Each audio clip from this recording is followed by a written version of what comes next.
You're covering everyone tonight. You make more money, Dad announced. As the waiter brought the $1,847 bill for a table of 14, my sister's husband whispered, "Finally, useful for something." I pulled out my card, paid, then stood up. This was lovely. Also, I'm selling the apartment, moving out soon.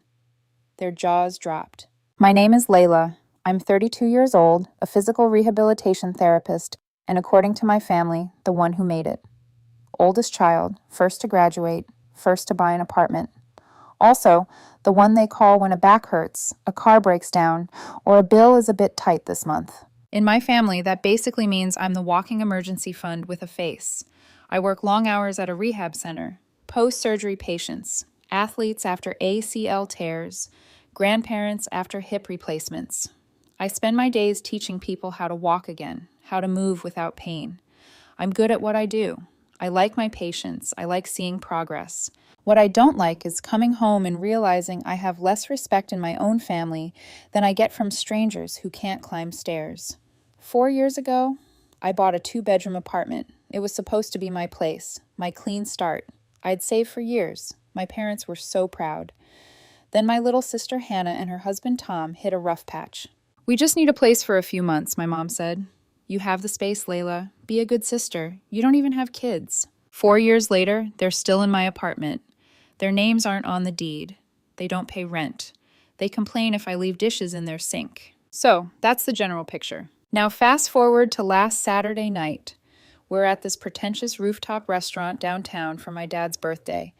14 of us around a long table. City lights, overpriced cocktails, everyone laughing like we're a normal family. The waiter drops the leather folder with the check in front of my dad.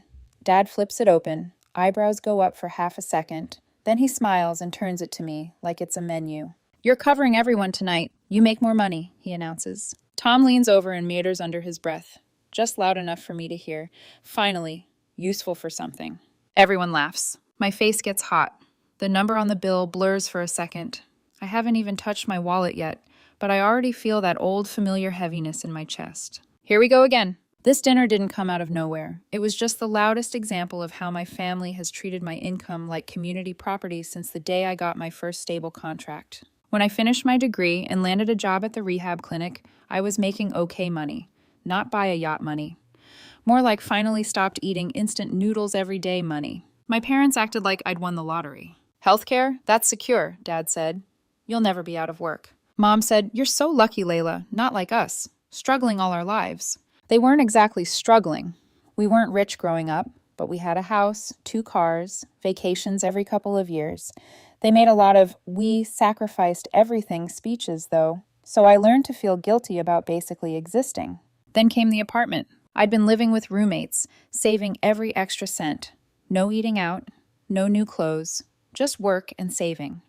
I skipped vacations, skipped weekends away, skipped a lot of normal 20-something stuff because I wanted something that was mine. When I finally signed the papers for my own place, I cried in the elevator going up. I'm not even ashamed of that. It felt like proof that all the sacrifice was worth it. My parents showed up with a plant and a bottle of cheap champagne. Hannah and Tom showed up with nothing but immediately claimed the bigger bedroom for sleepovers. "You know, when we visit," Hannah said. They were renting a place across town at the time. Tom can't keep a job longer than a year. Sales, marketing, crypto, whatever is trendy that week. My sister works part-time at a salon. Every time something goes wrong, my parents swoop in to save them. Except now, saving them meant involving me. About 6 months after I moved in, my mom called. "Sweetheart, can we come by tonight? It's important." Important always means expensive in my family. They sat at my kitchen table, very serious. "Hannah and Tom are in a bit of trouble with their landlord," Mom started. "They fell behind, just a little. The landlord is being unreasonable." I later found out a bit behind meant 5 months. Tom shrugged. "It's a rough market." Then Mom hit me with it. "We were thinking maybe they could stay here for a while. Just temporarily. A few months until they get back on their feet." I stared at them. "All 3 of you in a 2-bedroom? Mom waved it off.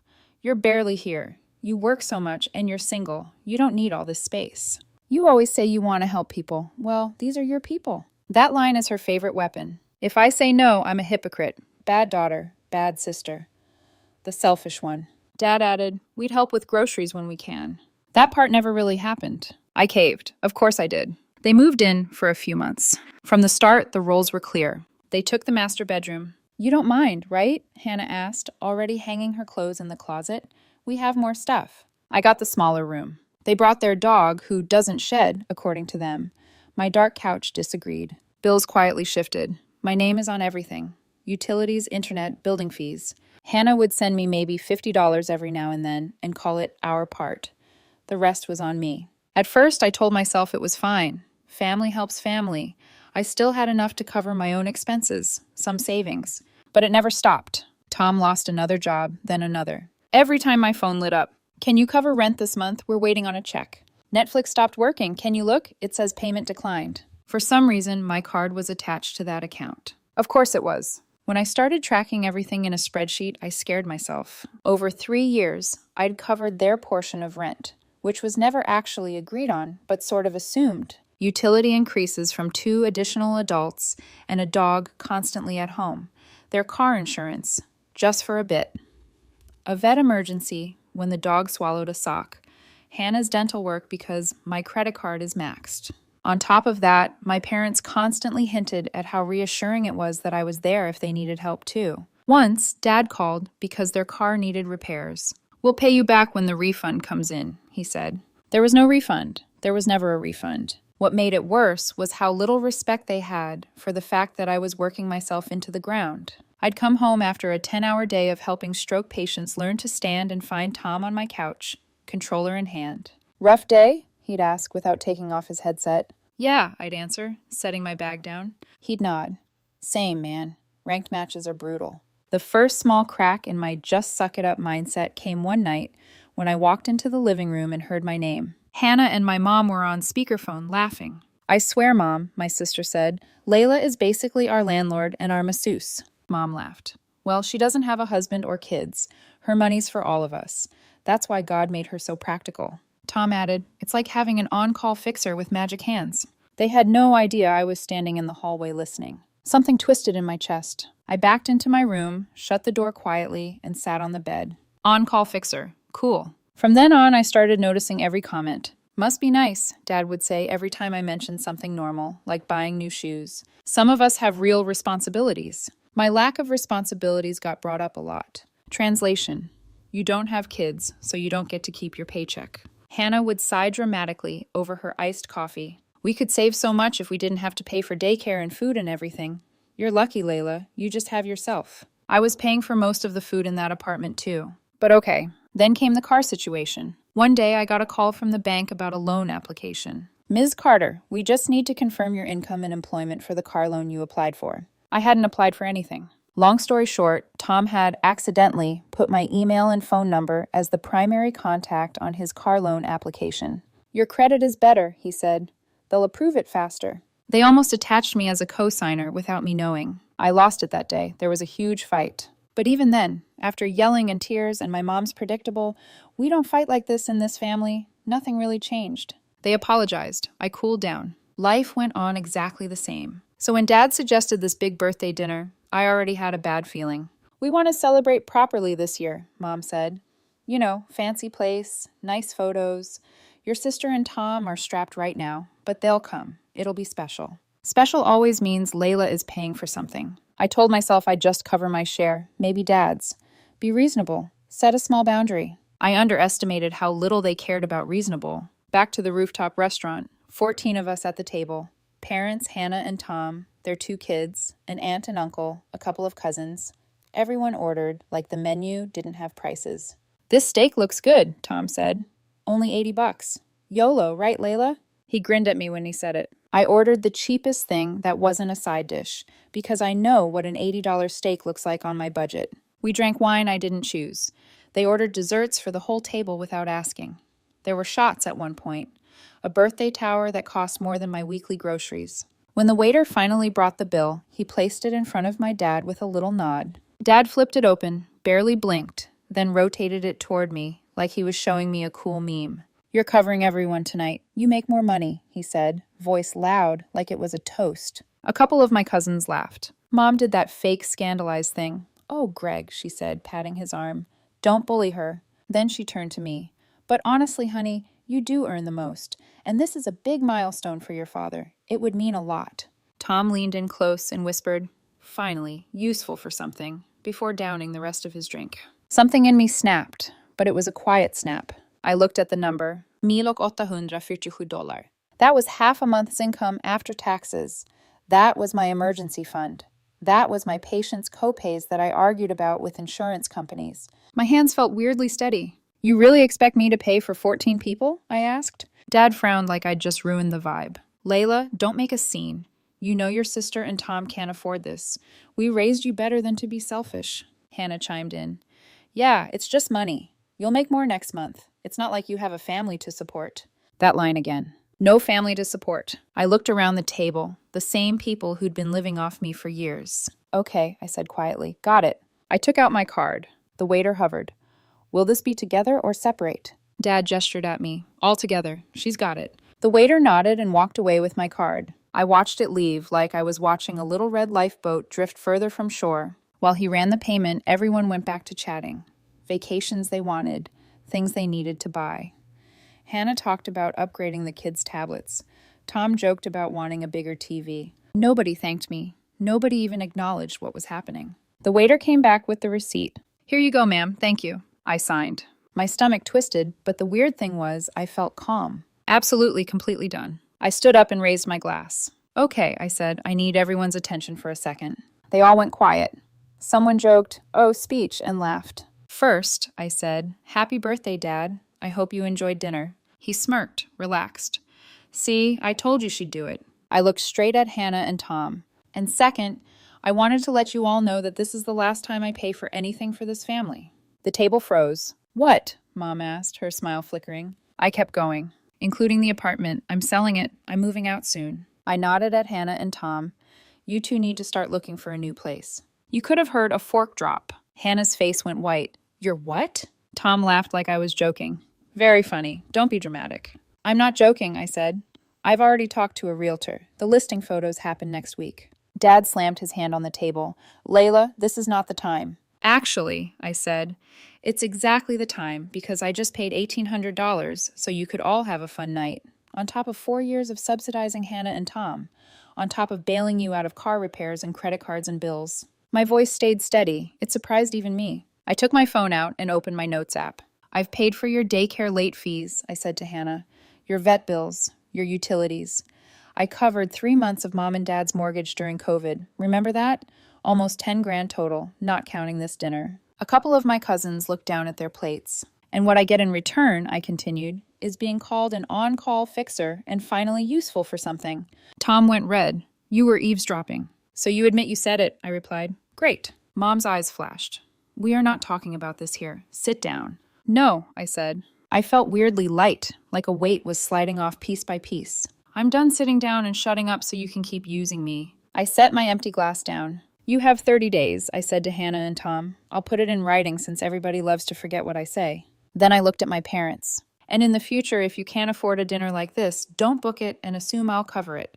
If you ask nicely in advance, maybe I'll consider chipping in. But this," I gestured at the cleared plates, the half-full wine glasses, "this surprise Layla will pay thing is over." Silence. The music from the restaurant suddenly felt too loud. My dad's jaw clenched. "You're punishing your sister's family because you're bitter." "I'm protecting myself because you refuse to respect me," I said.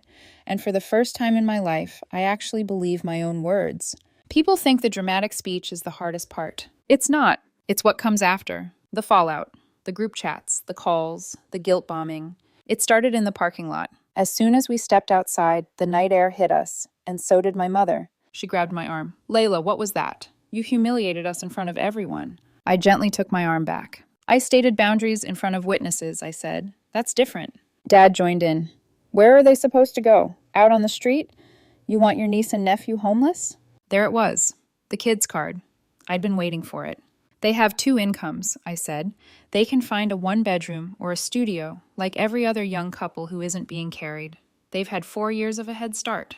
Hannah walked up, already crying. "How can you do this to us?" she asked. "We're family." Tom shook his head. "Over 1 dinner? Seriously?" I laughed. I couldn't help it. "This isn't about 1 dinner. This is about 4 years of you acting like my paycheck is a subscription service." Mom pressed her lips together. We didn't raise you to be cruel. You raised me to ignore my own needs, I said. That's changing. I got in my car and left. By the time I got home, the family group chat was a war zone. Mom, you blindsided everyone tonight. We could have discussed this calmly at home. Dad, you owe your sister an apology. That was shameful behavior. Hannah, so you're really kicking us out after everything we've been through? Tom, thanks for ruining your dad's birthday over a check. LOL. There were a couple of messages from cousins, too. One, that was wild, but honestly proud of you. Another, you were harsh, but they needed a wake-up call. I turned my phone on Do Not Disturb and slept better than I had in months. The next morning, I did something I'd been too scared to do. I called the realtor I'd emailed weeks ago and said, I'm ready. Let's list the place. We scheduled photos. He sent me comparable prices. The number he quoted for the sale made my head spin. Not billionaire money, but enough to change my life if I wasn't constantly patching holes in everyone else's. Then I sat Hannah and Tom down in the living room. No audience, no restaurant, just us. I'm giving you formal notice, I said, handing them a printed letter with the date. 30 days. I'm selling. You need to find a new place. Hannah's eyes flicked over the paper. You're really serious? She whispered. Yeah, I said, I am. Tom scoffed. You can't just throw us out. Tenants have rights. You're not tenants, I said. You've never paid rent. There's no lease. You're my guests, and my guests have overstayed. That's heartless, Hannah said. What's heartless, I replied, is trying to attach me to a car loan without asking or expecting me to cover daycare late fees and restaurant bills and pretending that's normal. She opened her mouth, then shut it again. This isn't punishment, I said. It's reality. If I sell this apartment, I can clear my own debts, maybe open a small rehab studio, actually have a future. I can't do that with 3 extra adults living off me. Tom muttered something about control issues. I didn't argue. I'd done enough explaining. The next few weeks were awkward. Doors started slamming. Passive-aggressive dishes piled up in the sink. Their dog suddenly forgot he was house-trained. The tension in the apartment felt thick, like humidity before a storm. My parents called daily. Mom cycled through every stage. Guilt. You know your father and I won't be around forever. Is this how you want to remember us? Fighting? Martyrdom. After all we did for you growing up, this is how you repay us? Fear.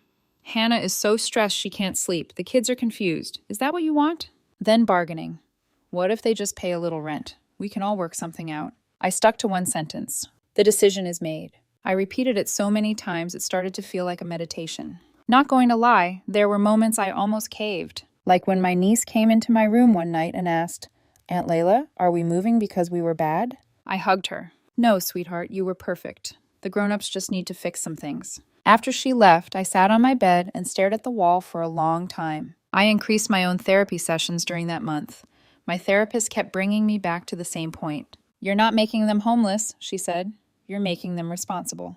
When the listing went up, my mom lost it. She sent me a long message about airing family business to strangers because the photos showed Hannah and Tom's cluttered bedroom. Then she dropped the mask. Fine. Do whatever you want. But don't come crying to us when you're alone in some tiny apartment with no one to help you. That one stung. But it was almost funny. No one to help me. I'd been helping them nonstop for years. The only difference now was that I'd stopped. The apartment sold faster than expected. We got an offer over asking within 2 weeks. When I told Hannah and Tom the closing date, they finally started packing like it was real. They ended up moving into a smaller rental on the edge of the city. No balcony, no rooftop view, no master suite, just a normal apartment people pay for with their own money. My parents helped them with the deposit, which they absolutely could have done years ago. Wild concept. As for me, I rented a modest 1-bedroom closer to work. Smaller kitchen, less sunlight, no Instagram-worthy skyline. But when I walked in the first night and shut the door, the silence felt peaceful. No game noises, no arguments in the living room, no extra shoes in the hallway. Just my stuff, my bills, my life. With the money from the sale, I paid off my student loans in one go, cleared my credit card, put a chunk into savings labeled Clinic Dream.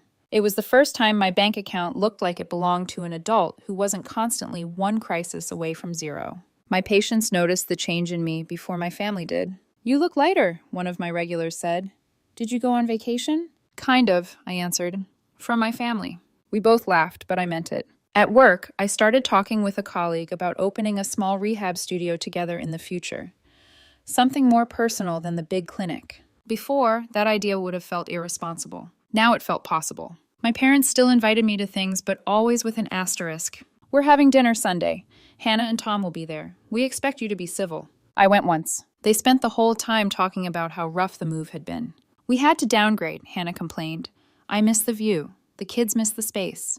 Tom added, our new place doesn't even have a gym in the building. First world problems, right? No one mentioned the part where they now actually pay rent. At the end of the night, when the bill came, it landed in the middle of the table. Everyone looked at it, then at me. I smiled. So, separate checks? I asked the waiter. Dad glared. But after an awkward pause, everyone mumbled, yeah, separate is fine. And just like that, the spell broke a little more. It's been 6 months since the rooftop dinner. To my parents, this is when Layla turned cold. In my mom's version, I'm selfish and obsessed with money, meaning I stopped funding everyone's life. In their story, I kicked kids out and chose cash over family. In mine, I finally chose myself. My life is smaller now, in a good way. Plain one bedroom, basic stuff, quiet nights. But everything in it is mine. I know where my money goes.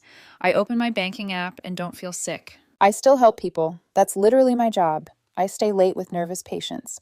I still get videos of them climbing stairs again.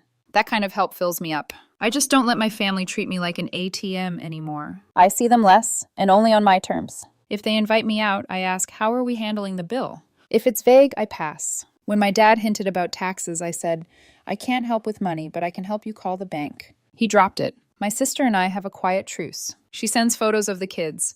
Sometimes we meet at the park. Once she said, we actually had to make a budget. It sucked, but I get that you were drowning. Not an apology, but close. My mom still throws, hope you're happy in your little apartment, like it's an insult. Honestly, I am. Here's the short version. Making more doesn't make you the family bank. Being single doesn't mean your money is extra. Real love includes boundaries. I walked away from being the default payer. And for the first time, I'm actually standing on my own 2 feet.